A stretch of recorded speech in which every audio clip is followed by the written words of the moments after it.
que je le suis. Et je comprends comment je peux faire ça. Je viens le dimanche matin, je parle sans notes, je parle facilement, je cite des dates, des points d'histoire, je récite des poèmes. Et là, vous dites, waouh, il est tellement intelligent.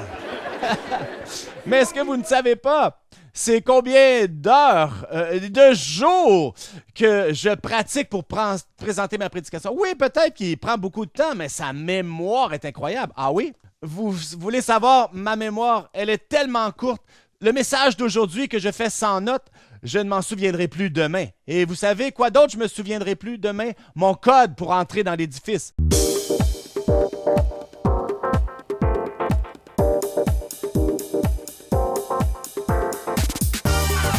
Bienvenue à l'Église du Rocher de Winnipeg.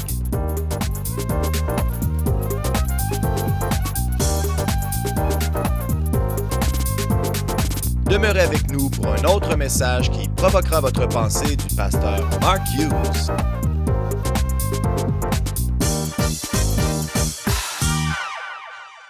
Je vais conclure la série que j'ai débutée il y a quelques semaines, Sagesse, sottise et folie, qui vient d'Ecclésiaste, chapitre 2, où Salomon dit ceci: « J'ai considéré moi-même la sagesse, la sottise et la folie, et j'ai vu que la sagesse est meilleure que la folie, comme la lumière est meilleure que les ténèbres. » Évidemment, c'est incroyable, mais oui, la sagesse est meilleure que la folie. Mais nous retrouvons tous à cet endroit où parfois nous agissons sagement et parfois non, et dans le continuum de la sagesse. Et j'ai cité un petit proverbe ancien, je vais le dire encore. Celui qui ne sait pas et ne sait pas qu'il ne sait pas est un insensé, ignore-le. Celui qui ne sait pas et sait qu'il ne sait pas est un simple, enseigne-le. Celui qui sait et ne sait pas qu'il le sait, dort, réveillez-le. Et celui qui sait et sait qu'il sait est un sage, suivez-le. Et une des choses qu'on a regardées dans cette série, c'est que nous avons tous des temps, des endroits dans notre vie où on a de la difficulté et on n'est pas aussi sage qu'on aimerait être. Et moi, je pense que la plupart du temps, la plupart d'entre nous, on n'est pas aussi intelligent qu'on pense si on est vraiment honnête avec nous-mêmes. Et je vais vous raconter une histoire.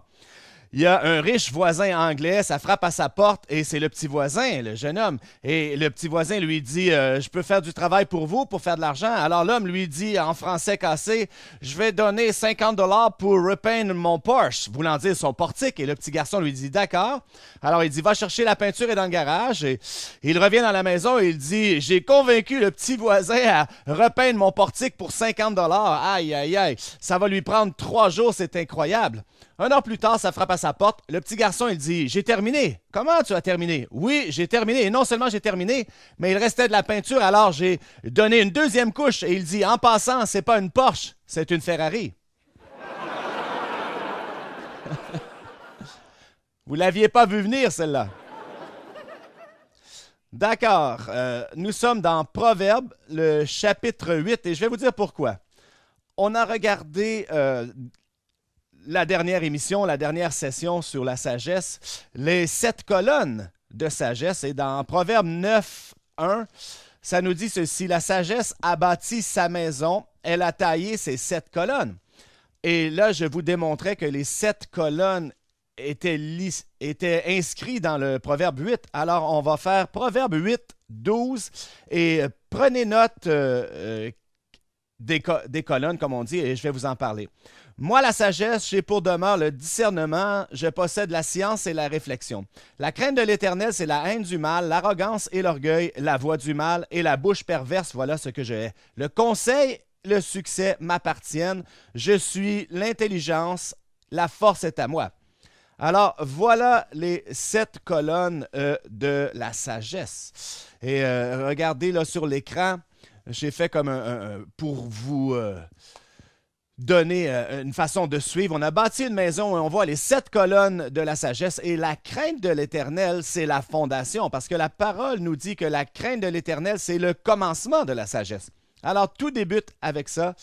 Sans la crainte du Seigneur, on ne peut pas avoir de la sagesse. Et là, on a les 7 colonnes. Non seulement là, mais dans plusieurs, la prudence, la connaissance, la discrétion, le conseil, la sagesse, la compréhension et la force. Et si vous lisez les proverbes, j'espère que vous les lisez, vous allez remarquer que ces 7 colonnes n'apparaissent pas dans cet ordre, mais se retrouvent fois après fois dans tous les proverbes.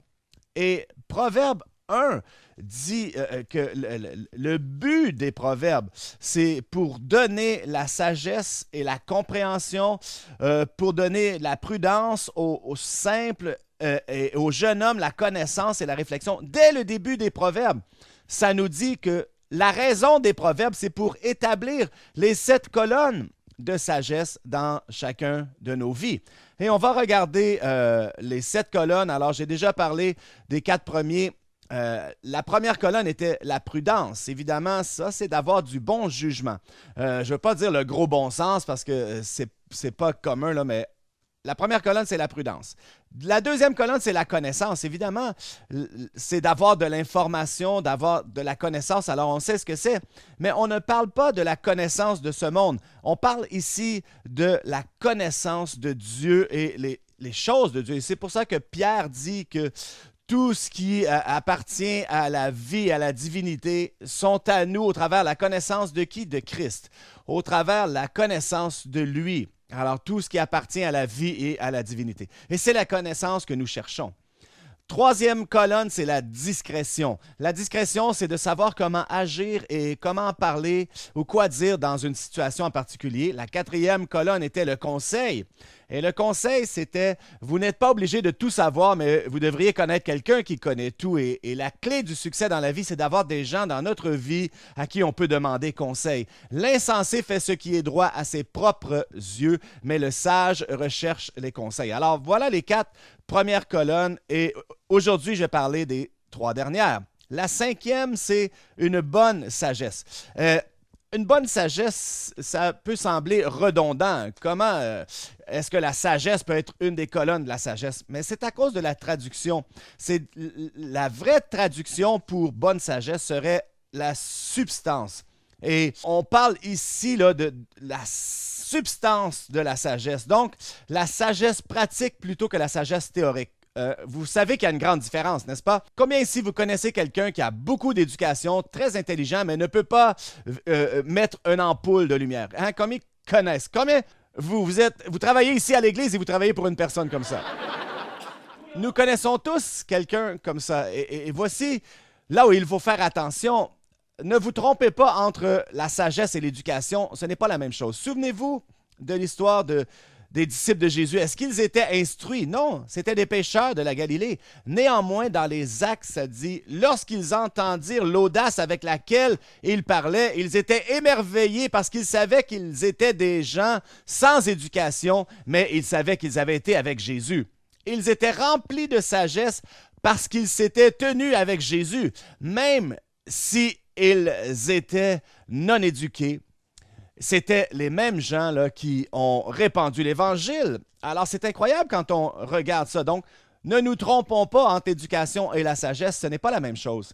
Et lorsqu'on regarde la sagesse et où elle vient, ça, c'est important, la 5e colonne ici. Laissez-moi vous poser une question sur le roi David. Avant que le roi David fût appelé à être roi, que faisait-il? Vous vous souvenez? Oui, il était berger. Et dans la culture juive, il n'y avait rien de plus bas là, sur le totem socioculturel. Peut-être les lépreux et les mendiants, mais les bergers étaient jeunes, pas d'éducation, mal payés. Ils étaient vraiment, comme je disais, au bas de l'échelle. Mais quand Dieu a choisi le prochain roi, il a choisi de tous les gens David.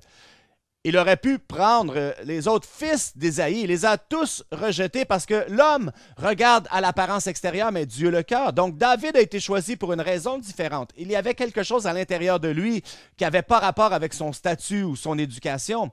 Néanmoins, il est devenu un leader très sage. Alors, voilà ce berger, pas d'éducation, et il devient le roi d'Israël. Regardez le psaume 78, ça dit que David s'est occupé du peuple comme un berger et Dieu lui a donné la sagesse dans ses mains.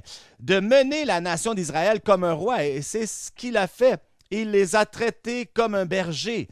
Pourquoi les a-t-il traités comme un berger? Parce qu'il était un berger. C'était pas une question piège, là. Écoutez, c'était pas une question piège. Donc, il était un berger, donc il a traité Israël comme un berger. Donc, les habiletés qu'il connaissait comme un berger, il les a appliquées en étant roi sur Israël. Et il est devenu le roi le plus aimé qu'Israël n'a jamais eu. Et il a fait cela par l'habilité de ses mains. Et voici la conclusion que j'en retire.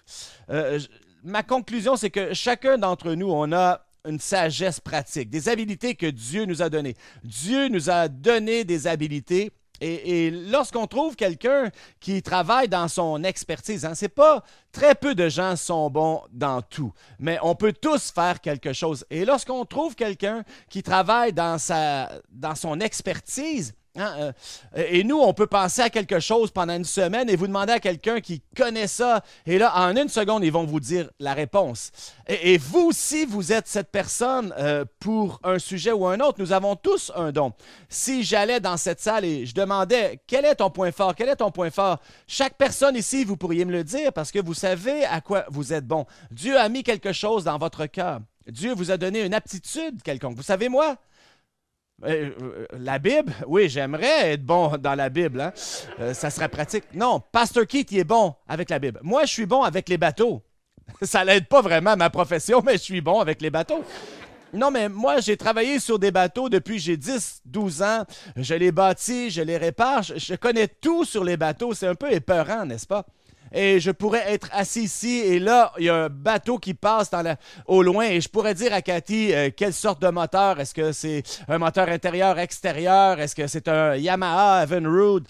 Je peux dire s'il ne fonctionne pas bien ou si juste par le son. C'est comme une habilité bizarre qui m'aide vraiment pas dans ma profession par contre. Mais voici mon point. Vous avez tous quelque chose dans votre vie où vous êtes très bon. Vous avez une expertise en particulier. Une des paraboles que j'aime, c'est la parabole des talents. Et je sais qu'un talent ici, c'est une monnaie que l'on parle. Mais j'aime jouer avec les mots. Combien de talents est-ce que l'homme a donné? Hein? À un, combien? Un talent. L'autre en a eu 2 et l'autre en a eu 5. Et même si on parle d'argent ici, je pense que ça s'applique aussi à des talents naturels. On n'est pas tous multitalentueux. Il y a très peu de Benjamin Franklin dans le monde, ou Isaac Newton, ou Leonardo da Vinci, des gens qui peuvent tout faire. Il y en a très peu, mais nous pouvons tous faire quelque chose. Nous avons tous un talent pratique. Remarquez, il y a des gens qui ont seulement un talent, et il y en a qui en ont 2, et là, il y a la personne qui en a 4, 5, mais il n'y a personne qui a 20 ou 30 choses dans lesquelles ils excellent.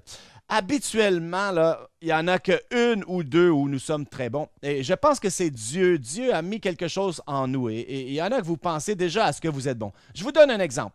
Derek Zills, notre directeur de louange. Combien ici vous pensez que c'est un bon musicien? Oui, il est bon? Non, mais il est très, très bon. Hein? Il joue une demi-douzaine d'instruments. Je ne l'ai jamais vu pratiquer en passant. Et ça me rend malade. Il vient, il prend la basse et commence à jouer. Il prend le saxophone. Ça fait des mois qu'il n'a pas joué. Il prend le saxophone et il joue du saxophone.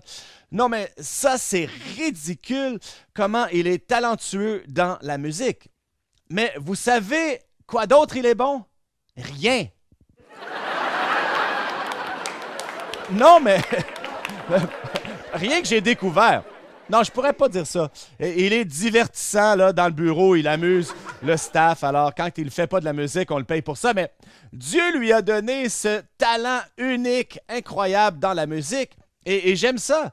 Et Dieu a un sens de l'humour, hein, pour contrebalancer son talent, il lui donne une incapacité. Et il ne connaît pas les couleurs, il est daltonien, c'est ridicule. Il est daltonien, il est allé acheter une voiture, et il vient à la maison et sa femme dit « Pourquoi une voiture verte? » Et il dit « Je pensais qu'il était noir. » Et ses enfants étaient là hier. Il riait parce qu'il disait « Oui, je me souvenais de la voiture verte. » Mais par contre, il entend une chanson et il peut vous dire quel accord. Il regarde un mur, mais il ne sait pas la couleur. J'aime ça. Et en passant, j'aime ta chemise orange aujourd'hui. Il ne sait jamais comment il est habillé. C'est parfait. Alors, voici mon point par contre. Dieu nous a donné à chacun de nous ses habilités dans différents talents et c'est dans ça que vous excellez. Et là, je vais être transparent ici. J'ai réalisé que je vous ai trompé probablement en pensant que je suis beaucoup plus intelligent que je le suis. Et je comprends comment je peux faire ça. Je viens le dimanche matin, je parle sans notes, je parle facilement, je cite des dates, des points d'histoire, je récite des poèmes. Et là, vous dites « Wow, il est tellement intelligent! » Mais ce que vous ne savez pas, c'est combien d'heures, de jours que je pratique pour présenter ma prédication. Oui, peut-être qu'il prend beaucoup de temps, mais sa mémoire est incroyable. Ah oui? Vous voulez savoir, ma mémoire, elle est tellement courte. Le message d'aujourd'hui que je fais sans notes, je ne m'en souviendrai plus demain. Et vous savez quoi d'autre je me souviendrai plus demain? Mon code pour entrer dans l'édifice. J'ai le même code depuis 12 ans et il y a juste 6 chiffres et je ne peux pas m'en souvenir. Une fois par mois, je fais partir l'alarme et la police vient parce que le pasteur a déclenché l'alarme. C'est ridicule. Je vous ai tellement trompé. Ça me fait plaisir, mais là, vous le savez. Mais voici ce que je veux que vous compreniez. Dieu nous a tous donné une sagesse pratique. Il vous a donné une aptitude, un talent. Il a mis quelque chose en vous. Et parfois, ça peut prendre du temps dans la vie pour trouver notre direction, mais lorsqu'on le trouve, on le prend et Dieu permet que ça fleurisse dans notre vie. Et voici une des erreurs que l'on fait. On va pour trouver notre don ou des tests d'aptitude et là, il nous donne des niveaux, disons de 1 à 10. Alors, ce que tu es très bon, ça ressort comme un 8 sur 10. Et là, il y a d'autres points dans ta vie qui sont des 2 sur 10, une faiblesse. Et là, vous dites, « Ah non, je suis vraiment faible dans ce point-ci. Il faut que j'augmente ma faiblesse. » Alors, vous allez, vous étudiez, vous travaillez très fort et vous travaillez sur ce point de faiblesse.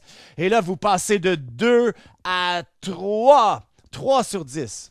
Mais vous savez quoi? Vous êtes vraiment pas bon à ça. Quand même, désolé, là, mais 3 sur 10, c'est pas bon.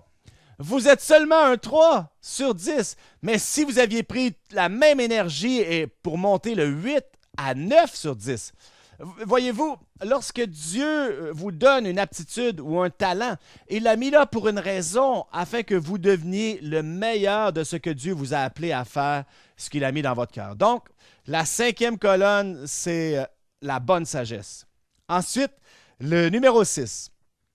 La colonne 6, c'est la compréhension. Et la compréhension, c'est ceci, c'est l'habilité de comprendre pleinement une situation. Et voici un proverbe très, très bon. Proverbe 25 dit « Les desseins dans le cœur de l'homme sont des eaux profondes, mais l'homme intelligent sait épuiser. » Vous savez ce que ça veut dire? Ça veut dire que la compréhension ne vient pas en une seconde. Ce n'est pas quelque chose qui est intuitif. Vous ne regardez pas quelque chose et vous comprenez tout. Non. Habituellement, c'est quelque chose que vous devez aller sous la surface. Et souvent, dans nos luttes dans la vie, c'est que nous avons des problèmes et des difficultés dans lesquelles nous sommes et on regarde juste l'extérieur plutôt que d'entrer à l'intérieur et sous la surface. Que pensez-vous de Jésus un instant? Personne n'était meilleur à comprendre une situation que Jésus. Toutes les colonnes, les 7 colonnes de sagesse étaient en Jésus. Il était le Fils de Dieu, c'est Jésus, mais on regarde comment il se conduisait. Les pharisiens voulaient toujours le piéger. Ils lui posaient une question et invariablement, la parole de Dieu nous disait et il connut leurs pensées. Que faisait-il? Il avait l'habilité plutôt de regarder sous la surface, plus que l'apparence. Et c'est ce que nous avons tous de besoin. Quand nous sommes dans une situation, vous savez, on veut tous comprendre toutes les situations, n'est-ce pas? Vous aimeriez être la personne qui résout tous les problèmes complexes au travail, la personne qui connaît les lettres et qui comprend les lettres d'avocat ou les rapports d'impôts. Il y a tellement de choses qu'on est supposé de comprendre dans ce monde, mais il n'y a rien de plus important que les relations personnelles. Quand on parle de résolution de conflits, vous savez, la plupart d'entre nous, on ne comprend pas, on ne l'a pas vu, on regarde juste la surface, on ne va pas en profondeur. Et vous devez vraiment prendre un pas de recul, regarder la situation et dire, je dois aller un peu plus en profondeur, voir sous la première couche. Et si vous faites cela, la plupart du temps, vous allez vraiment découvrir ce qui se passe et vous allez être une personne de compréhension. Je vous donne une illustration. Il y a plusieurs années, il y avait un jeune homme sur le staff et la réunion du lundi matin, on avait une réunion de staff et honnêtement, là, chaque lundi matin, peu importe qui avait prêché le dimanche, il critiquait. Si c'était moi, il me critiquait. Keith avait prêché, il le critiquait. Je pouvais comprendre critiquer Keith, mais moi? Non, je fais des blagues, mais chaque semaine, il critiquait le message et ça devenait tannant, là. Hein? Comment vous aimeriez être dans un travail et qu'à chaque semaine, quelqu'un critique le travail que vous faites? Vous vous souvenez de Jacques Plante, l'ancien gardien des Canadiens? Il disait toujours, vous aimeriez avoir un emploi où quand vous faites une erreur, il y a une sirène qui sonne et une lumière rouge qui s'allume. Et lui, il était comme ça et ça devenait tannant. Et vous savez, hein, ce que je voulais faire, je voulais me défendre et m'obstiner. Et là, il y a un débat, une polémique. Et alors, j'ai réfléchi et j'ai dit, il y a quelque chose d'autre. Là. Il y a quelque chose que je ne vois pas. Il y a quelque chose sous la surface que je dois. Hein? L'homme d'intelligence s'est épuisé. Alors, je l'ai appelé et je l'ai pris à part. J'ai dit, je ne peux pas m'empêcher de remarquer qu'à chaque lundi matin, tu n'as que des critiques à dire de la réunion du dimanche. Et je sais que ce n'est pas vraiment ça. Là. Qu'est-ce qui se passe dans ta vie? Il y a quelque chose qui te dérange et je veux savoir qu'est-ce que c'est. Et après quelques minutes, il a admis, il a dit, tu sais quoi? Il dit, je suis déçu parce que vous ne me demandez jamais à prêcher. Vous parlez toujours des messages et ce qui s'est passé le dimanche. Et moi, je me sens mis à part parce que je ne suis pas un prédicateur et je n'ai pas l'opportunité. Et oui, il y a eu des erreurs dans la prédication, il y en a toujours dans ce que l'on fait, je comprends.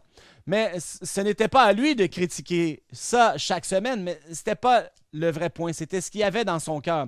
Mais ça m'a pris du temps à creuser et découvrir ce qui se passait vraiment. Et la raison pour laquelle on ne comprend pas souvent les situations, c'est parce qu'on n'écoute pas attentivement.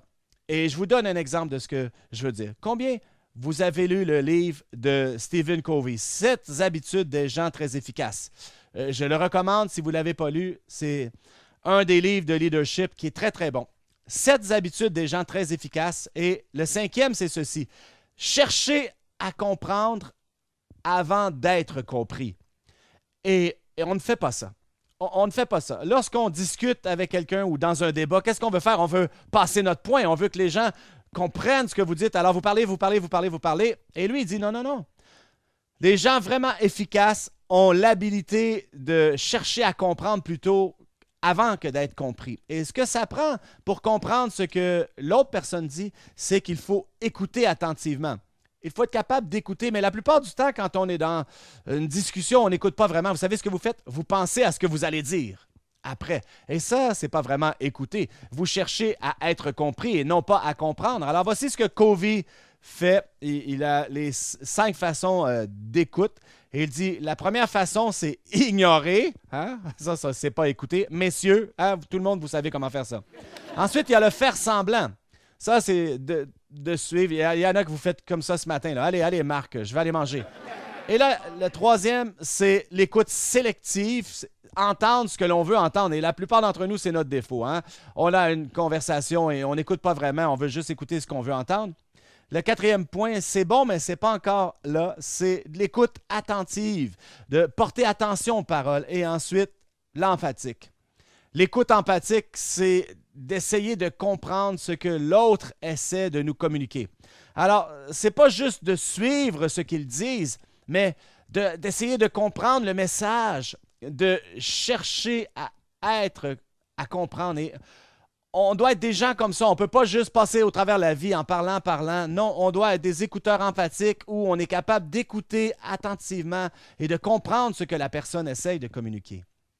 Alors, le 5e, c'était quoi la colonne? C'était la bonne sagesse. La colonne numéro 6, c'est la compréhension. Et la dernière colonne, c'est la force.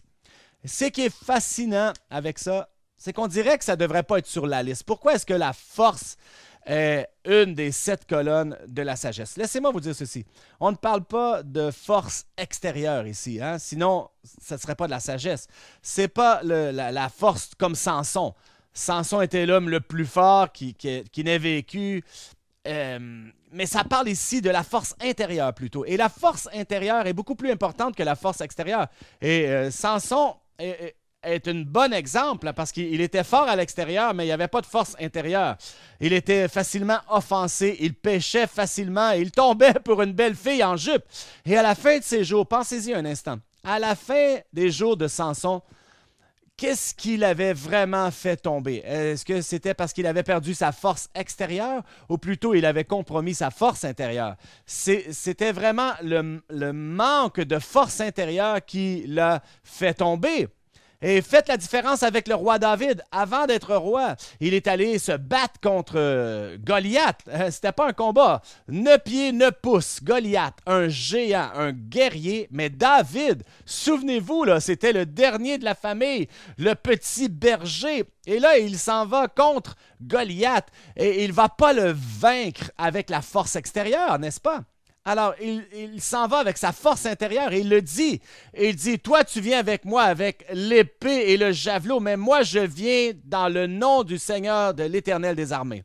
Alors, il dit, je viens à toi avec une armure différente. Et c'est pour ça, quand on parle de l'armure ici, la force intérieure, la sagesse. Pourquoi n'a-t-il pas porté d'armure? Pourquoi il est allé se battre sans armure? Vous vous souvenez? Elle était trop grande. Pourquoi il n'a pas pris d'épée? Il n'aurait pas pu la soulever. De toute façon, il va perdre à combattre par l'épée avec Goliath. Alors, au lieu, qu'est-ce qu'il a pris?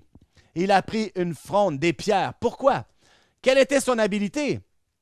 Oui, il savait comment utiliser sa fronde, pas une épée. Il savait comment utiliser sa fronde. Donc, dans sa force de sagesse, il a utilisé ce qu'il savait utiliser. Sa fronde, il a pris 5 pierres polies. Pourquoi a-t-il pris 5 pierres polies? Quelqu'un l'a dit. Goliath avait 4 frères. Et ça, c'est de la confiance, les amis. Je vais aller voir 5 géants. J'ai besoin de 5 pierres polies. Et voilà. Et ensuite, il a lancé la pierre directement dans le front. Pourquoi directement dans le front? Parce que tout le reste de son corps était couvert d'une armure et sa visière était levée, donc c'était la place vulnérable. Donc David l'a vaincu avec la force de sa sagesse, sa force intérieure, pas sa force extérieure. Quand on élève nos enfants, je sais que pour nous, on leur disait toujours que la chose la plus importante de la vie, c'est pas la force extérieure. Hein? Quand les enfants disent « Mon père est plus fort que ton père, ma grand-mère peut battre ta grand-mère. » Et c'est toujours la force extérieure qu'ils parlent. Et on a toujours dit à nos enfants, si tu veux avoir du succès dans la vie, ce que tu vas vraiment avoir besoin dans un combat, c'est de la force intérieure. Et la force intérieure est toujours plus importante que la force extérieure. Et est-ce qu'il y en a qui écoutent la NFL ici, le football? Eh bien, vous allez savoir ça. C'est un nouveau mot dans le dictionnaire et c'est le Tebowing. Vous savez ce que c'est, Tebowing? Oui, les fans le savent. Hein? Regardez l'image. Voici Tim Tebow. Et cette image-là a été vue des centaines et des centaines de fois parce qu'à chaque partie, en entrant et en sortant, lorsqu'il est sur le terrain, et il se met à genoux et il prie à Dieu. Et il fait ça comme ça. On l'a moqué. Les comédiens dans les émissions de fin de soirée le moquent. Mais c'est le gars que ça le dérange pas. Et quand il se trompe, il le dit. Mais quand il arrive sur le terrain, il s'agenouille et il prie tellement que c'est un nom dans le dictionnaire, Tebowing. Et quand on regarde cette image, et je pense que ça prend ça pour gagner, la plupart de ces critiques ne savent pas ce qu'il dit. Et voici ce qu'il dit. Il dit, « Jésus, j'ai besoin de ton aide et je te demande de travailler au travers de moi. » Et ensuite, il dit, « Peu importe ce qui arrive, qu'on gagne ou qu'on perde, je prie d'avoir la force de t'honorer. » Et il prie pour la force d'honorer Dieu dans toute situation. Et que vous soyez un fan de Tim Tebow ou non, sur le terrain ou à l'extérieur du terrain, il a gagné le trophée Heisman en 2007. Et il a été retranché dans 3 équipes, les Broncos, les Jets, les Patriots. Et les 2 dernières saisons, il n'a même pas joué. Mais il a été repris par les Eagles de Philadelphie. Il va jouer cette année. Et vous savez pourquoi?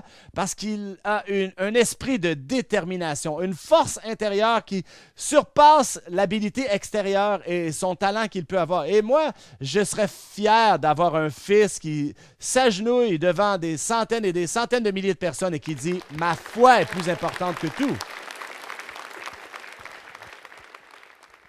Nous avons tous des besoins pour la force intérieure. La sagesse a bâti sa maison. Elle a établi ses 7 colonnes. Les colonnes de sagesse, vous savez, ils sont là pour vous. Dieu veut vous donner les colonnes de sagesse afin que vous ayez du succès dans la vie. L'Église du Rocher a des réunions à tous les dimanches au 1397 Buffalo Place. Joignez-vous à nous si vous êtes dans la région. Si vous aimeriez recevoir un livre pour comprendre davantage le don gratuit de Dieu au travers Jésus-Christ, contactez-nous et nous vous l'enverrons gratuitement. Visitez notre site web au www.churchoftherock.ca. Merci d'avoir été avec nous et que Dieu vous bénisse.